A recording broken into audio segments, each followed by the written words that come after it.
Occupational English Test. Listening Test. This test has 3 parts. In each part, you'll hear a number of different extracts. At the start of each extract, you'll hear this sound. You'll have time to read the questions before you hear each extract, and you'll hear each extract once only. Complete your answers as you listen. At the end of the test, you'll have 2 minutes to check your answers. Part A. In this part of the test, you'll hear 2 different extracts. In each extract, a health professional is talking to a patient. For questions 1 to 24, complete the notes with information that you hear. Now, look at the notes for Extract 1. Extract 1, questions 1 to 12. For questions 1 to 12, complete the notes with a word or short phrase that you hear. You now have 30 seconds to look at the notes.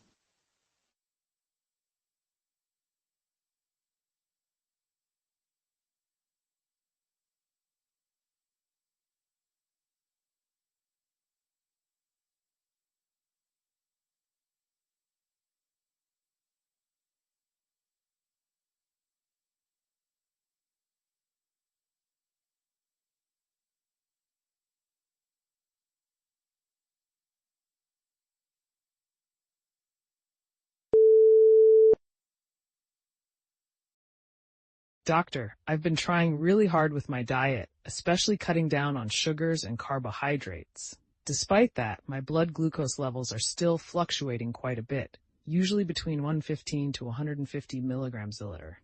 It's been a bit frustrating, not seeing the numbers stabilize more. I can understand that can be quite discouraging. How about your diabetes medications? Are you taking them as prescribed every day? Yes, I've been very strict about taking my medication regularly. We had talked about maybe adding acarbose or even insulin if things don't improve. I'm not sure what's best at this point. We'll review your medication in detail in a bit. You mentioned earlier about experiencing pain that might be from kidney stones. Right, the pain's been on and off, but mostly on the right side. I've had kidney stones before, so I know what the pain feels like. It's been quite sharp at times. Toradol has helped in the past, but we discussed using Vicodin for the pain if it gets unbearable. Yes, managing that pain effectively is crucial. How have your tremors been lately? The tremors in my right hand started a few months ago. They were quite noticeable, and sometimes I couldn't hold things properly. The anti-seizure medication seems to help, though, and the explosive pains in my neck that shot up to my head have calmed down since I started the medication. Good to hear the medication is working for the tremors and pain. How is your psoriasis and the psoriatic arthritis? The Enbrel has been effective for the arthritis, and mostly my skin has been under control, but I still have persistent patches on my back and thighs. It can be quite bothersome at times. We'll keep monitoring that as well. Moving on to your cardiovascular health. Are you still following the lifestyle changes we discussed after your heart attack? Yes, I've made those changes a permanent part of my life now, especially being active with my granddaughter. It's helped with my weight too. I've lost about 10 pounds recently. That's excellent progress. It's good to see you engaging in physical activity and enjoying time with your family. It helps both physically and mentally. Now let me go over some of your recent clinical measurements and lab results to better understand your current health situation and plan accordingly. Please go ahead, doctor. Your blood pressure today was a bit high at 160/90, which you attributed to traffic stress. We'll keep an eye on that. Your heart rate and other vitals are within normal ranges. Your latest lab tests show your HbA1c at 7.8%, which indicates that your blood sugar levels over the past few months have been higher than ideal. Your serum creatinine is at 1.4 milligrams per liters, and your eGFR is 55 milliliters per min 1.73 meter squares, which puts you in stage 3 chronic kidney disease. Your cholesterol levels are also elevated, with a total cholesterol of 220 milligrams per deciliter, LDL at 130 milligrams, and triglycerides at 250 milligrams. That seems like a lot to manage. It is, but you're not alone in this. For your diabetes, increasing the frequency of monitoring your blood glucose to twice daily will help us get a better handle on your fluctuations. Based on those readings, we can decide if adding acarbose or starting insulin would be appropriate. For your kidney stones, continue managing the pain as needed, and we'll monitor for any changes in size or number through follow-ups. And what about my cardiovascular health? Continue with your current lifestyle modifications. I'm not recommending reintroducing aspirin at this point due to your anemia, but we'll revisit this as needed. It's important to keep up with your diet and exercise, as they are integral to managing not just your diabetes, but also your cardiovascular health. Thank you, doctor. It's a lot, but I'm glad we have a plan moving forward. Absolutely, and we'll continue adjusting the plan as needed based on how you respond to the treatments and any new symptoms that may arise. Regular follow-ups will be crucial.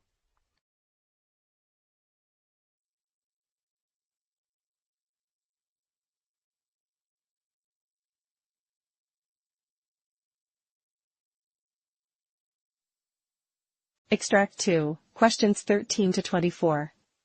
For questions 13 to 24, complete the notes with a word or short phrase that you hear.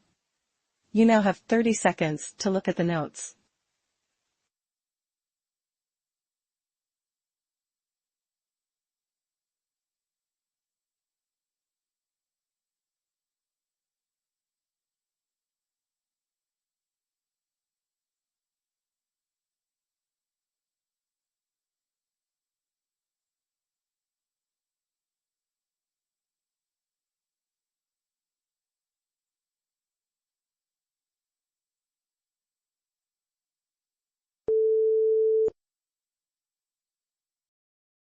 Doctor, I've been feeling really out of sorts for a while now, almost 6 months. Despite getting a good night's sleep, I'm still needing to take daily naps.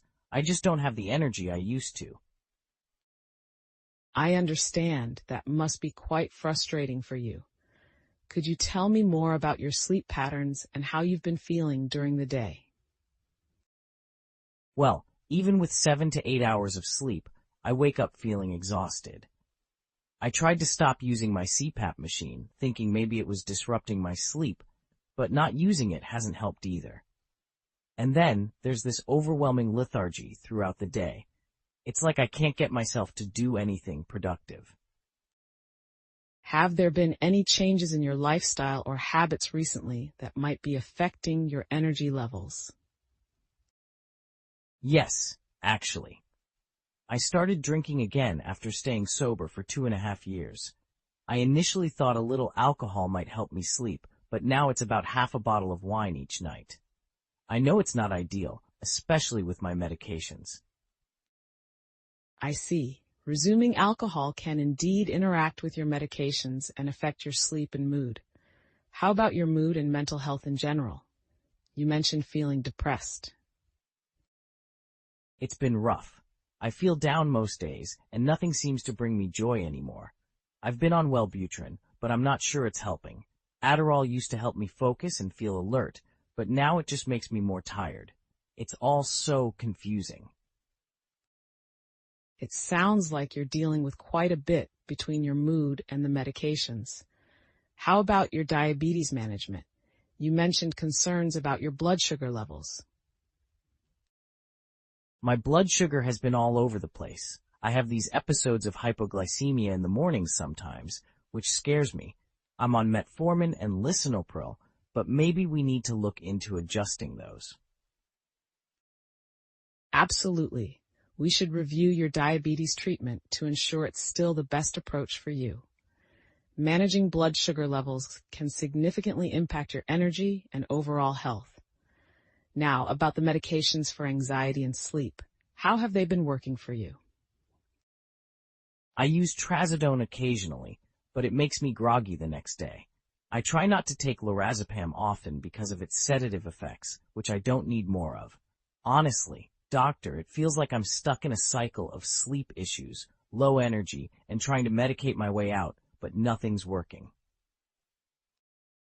It can be really challenging to find the right balance with medications, especially with multiple health concerns like yours. Let's take a thorough look at everything today. I'll go through your recent clinical values, and we can formulate a plan moving forward. Thank you, doctor. I just want to feel normal again, to have the energy to get through my day without feeling like I need to sleep all the time or rely on alcohol. Of course, I completely understand. Let's start with your recent lab results. Your blood pressure today is 135/85 milliliters, which is slightly elevated. Your fasting blood sugar was 142 milligrams per deciliter and postprandial blood sugar 188 milligrams per, which shows that we need to adjust your diabetes management. Your hemoglobin A1C is at 7.2%, indicating that your overall glucose control can be improved. What does that mean for my treatment? For your treatment, I recommend we start by adjusting your metformin dose to better manage these hypoglycemic episodes. It's also crucial to stabilize your meal and medication timings to avoid any drastic fluctuations in your blood sugar. Additionally, I strongly recommend you return to using your CPAP machine every night. It's likely contributing to your fatigue if your sleep apnea isn't properly managed. I understand. And the alcohol? As for the alcohol, I recommend seeking counseling to address this, as it can complicate your medication interactions and overall health. I'll also schedule a follow-up with your psychiatrist to review and possibly adjust your psychiatric medications, especially considering your current symptoms and alcohol use. Sounds like a plan. Thank you for helping me figure this out. You're welcome. Remember, it's important to tackle these issues one step at a time. We'll follow up regularly to see how you're doing with these changes.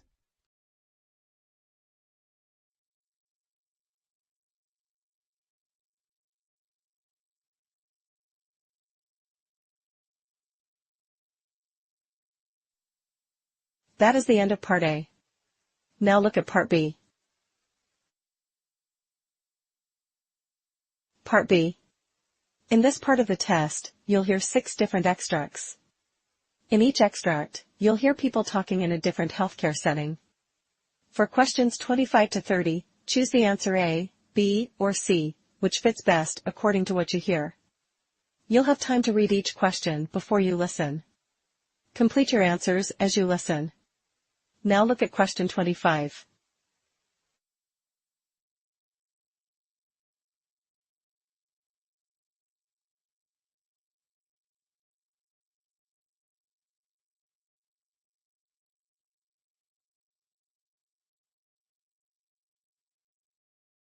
Today, I'd like to discuss some of the side effects you might experience from radiation therapy. It's important to be aware so we can manage them together effectively.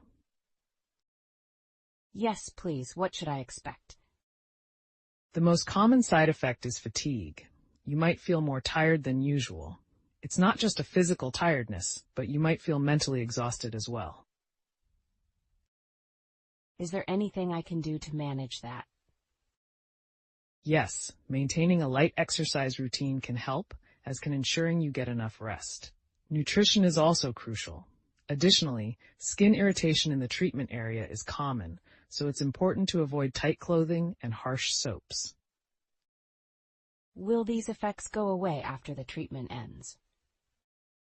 Yes, they typically subside a few weeks after treatment concludes, but we'll monitor you closely and adjust our approach as needed to keep you comfortable.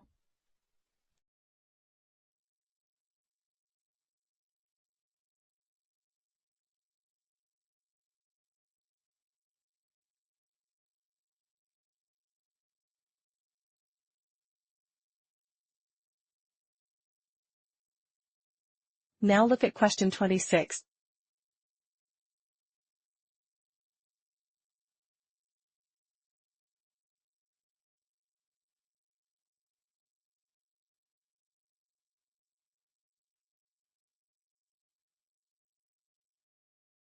Living in a rural area poses unique health challenges, especially for women. One of the major issues is access to medical facilities. Many women have to travel long distances for health services, which delays seeking necessary care. That's true. And it's not just about distance. There's also a lack of specialized healthcare providers, like gynecologists or maternal health specialists. This leads to higher rates of maternal and infant mortality. Exactly. And let's not forget the role of education. Many women in rural areas lack health literacy, which affects their health choices and increases their risk of diseases. So, what can be done to improve this situation? Improving transportation facilities, providing mobile health clinics, and increasing education about health will be crucial steps in addressing these disparities.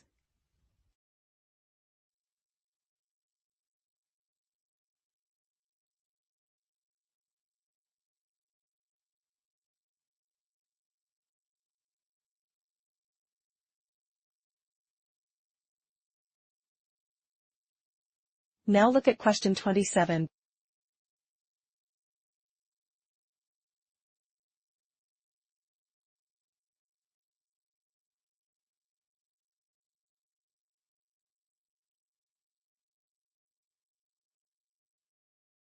I understand that this is a very hard time, but we need to discuss the passing of your father.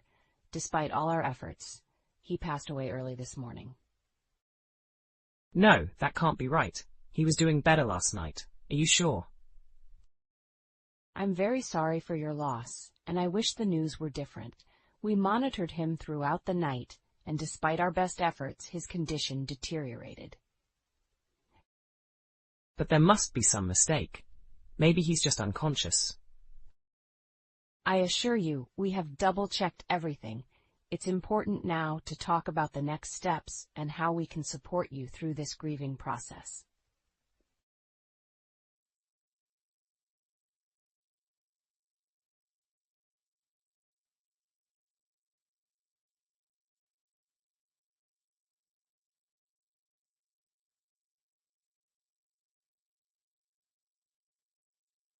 Now look at question 28.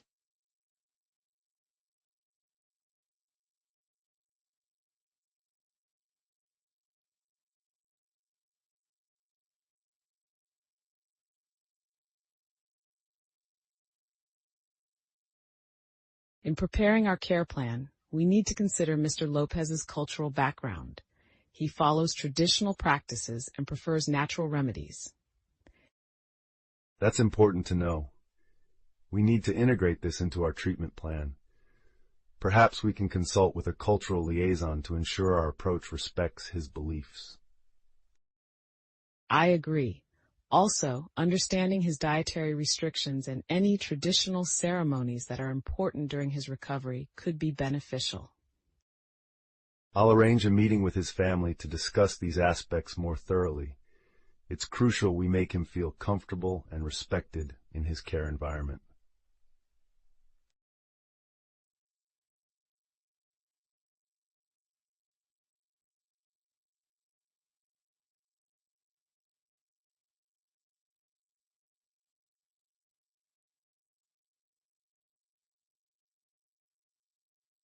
Now look at question 29.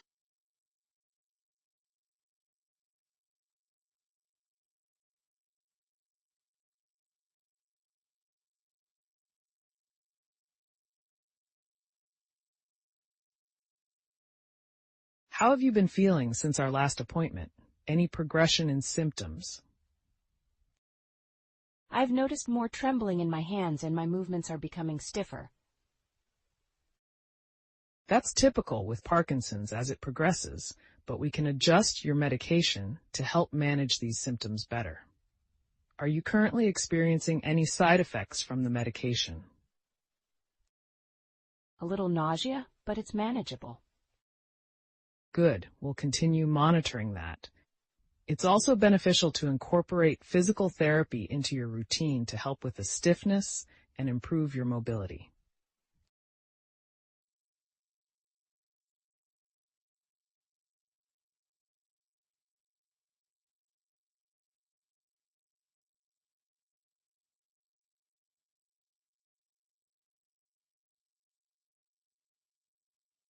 Now look at question 30.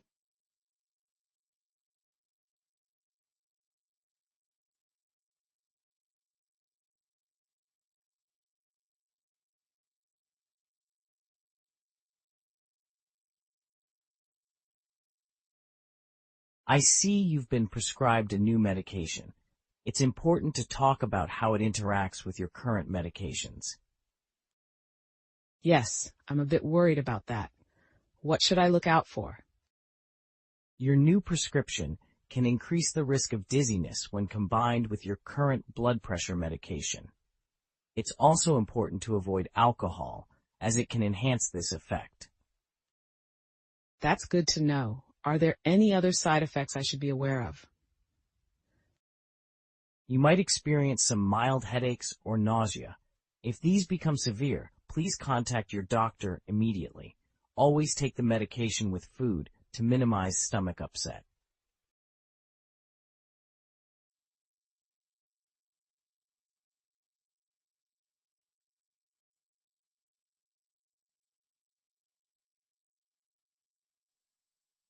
That is the end of Part B.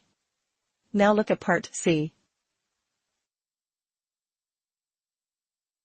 Part C. In this part of the test, you'll hear two different extracts. In each extract, you'll hear health professionals talking about aspects of their work. For questions 31 to 42, choose the answer A, B, or C, which fits best according to what you hear. Complete your answers as you listen. Now look at extract 1.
Good morning, everyone.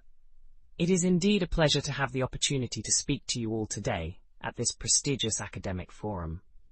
The topic I'm going to delve into is the role of advanced neurosurgical interventions in treating cerebrovascular accidents, commonly known as strokes, within low-resource settings. This topic not only challenges our clinical practices, but also pushes the frontier of global health equity. To begin, let's ground our discussion in the reality of global health disparities. According to a study published in the Harvard Health Policy Review, nearly 5 million individuals globally suffer from conditions requiring neurosurgical intervention, yet lack adequate access to care. This disparity is most pronounced in low and middle-income countries, where healthcare infrastructure is not sufficiently developed to support complex neurosurgical needs. A relevant case study that underscores this issue involved a patient from a rural region in Tanzania, a 54-year-old male who suffered an ischemic stroke. The patient experienced significant delays in receiving appropriate care due to the nearest facility equipped to handle such cases being over 300 kilometers away.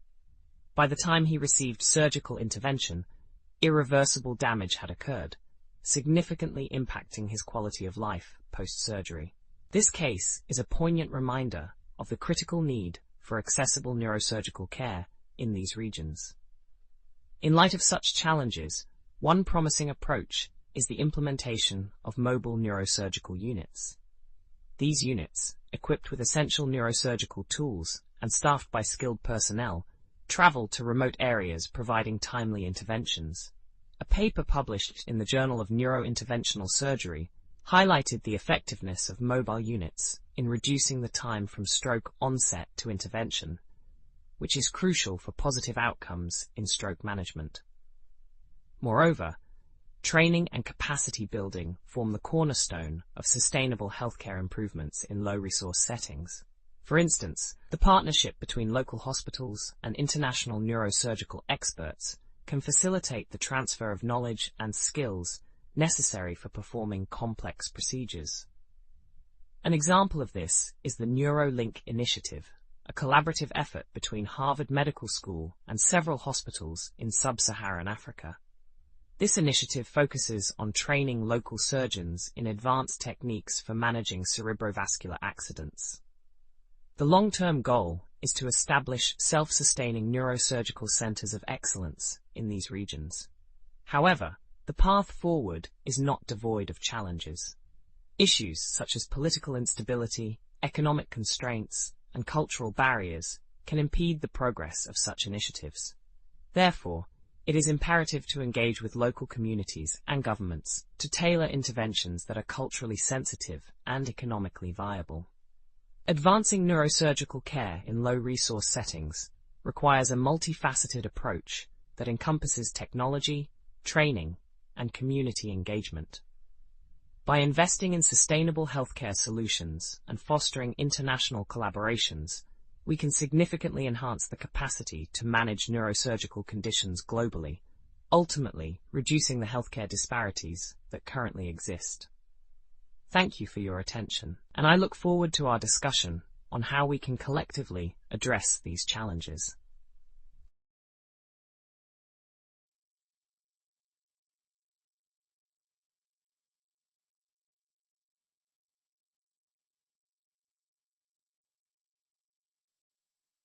Now look at Extract 2. Extract 2, questions 37 to 42. You now have 90 seconds to read questions 37 to 42.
Good morning, esteemed colleagues and guests. Today I will delve into a comprehensive analysis of the neuro-oncological management of glioblastoma multiforme, GBM, focusing on the integration of advanced immunotherapeutic strategies and their neurological implications. This talk is based on an in-depth case study and recent scholarly articles from Harvard and other leading institutions.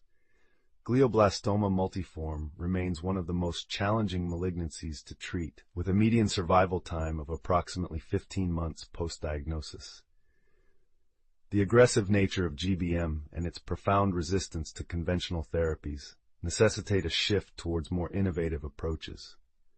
In recent years, immunotherapy has emerged as a promising avenue, particularly the use of immune checkpoint inhibitors and chimeric antigen receptor (CAR) T-cell therapy. Let's consider the case of a 58-year-old male patient, Mr. Smith, who was diagnosed with GBM. After initial treatment with surgical resection followed by radiotherapy and temozolomide, Mr. Smith's disease unfortunately progressed. Given the lack of substantial improvement with standard therapies, the decision was made to enroll him in a clinical trial focusing on PD-1 inhibitors, a form of immune checkpoint therapy. The theoretical framework for using PD-1 inhibitors in GBM is compelling.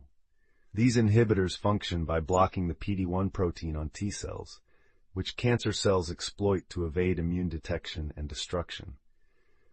By inhibiting PD-1, these therapies aim to enhance the body's immune response against cancer cells. However, as we explore these new territories, we also encounter significant complexities related to their neurological effects. During the course of treatment, Mr. Smith developed symptoms indicative of immune-related adverse effects, including headaches and cognitive changes, which were initially subtle but gradually progressed.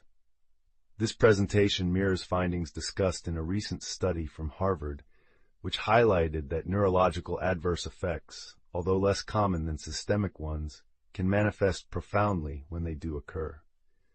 The study emphasizes the importance of early recognition and management of these symptoms to prevent long-term consequences. Furthermore, the discussion extends to the management of such adverse effects. In Mr. Smith's case, the onset of symptoms prompted a thorough neurological evaluation, including MRI scans and CSF analysis, which indicated mild encephalitis. The management involved high-dose corticosteroids, which led to a partial resolution of symptoms, showcasing the delicate balance between treating the cancer and managing therapy-induced complications. Beyond individual patient cases, the broader implications of these findings are significant. They compel us to rethink our strategies in neuro-oncology, particularly regarding patient selection for immunotherapy, monitoring protocols, and management strategies for adverse effects. Moreover, they underscore the need for interdisciplinary approaches in managing GBM, involving neuro-oncologists, immunologists, and neurosurgeons. The integration of immunotherapy into the treatment regimen for GBM represents a frontier fraught with both promise and challenges. The case of Mr. Smith illustrates the potential of such treatments to extend life, but also highlights the critical need for vigilant monitoring and management of neurologic complications. As we move forward, ongoing research and clinical trials will be paramount in optimizing these therapies, improving outcomes, and enhancing quality of life for patients suffering from this devastating disease. Thank you for your attention. I look forward to any questions you may have about this complex and fascinating topic in neuro-oncology.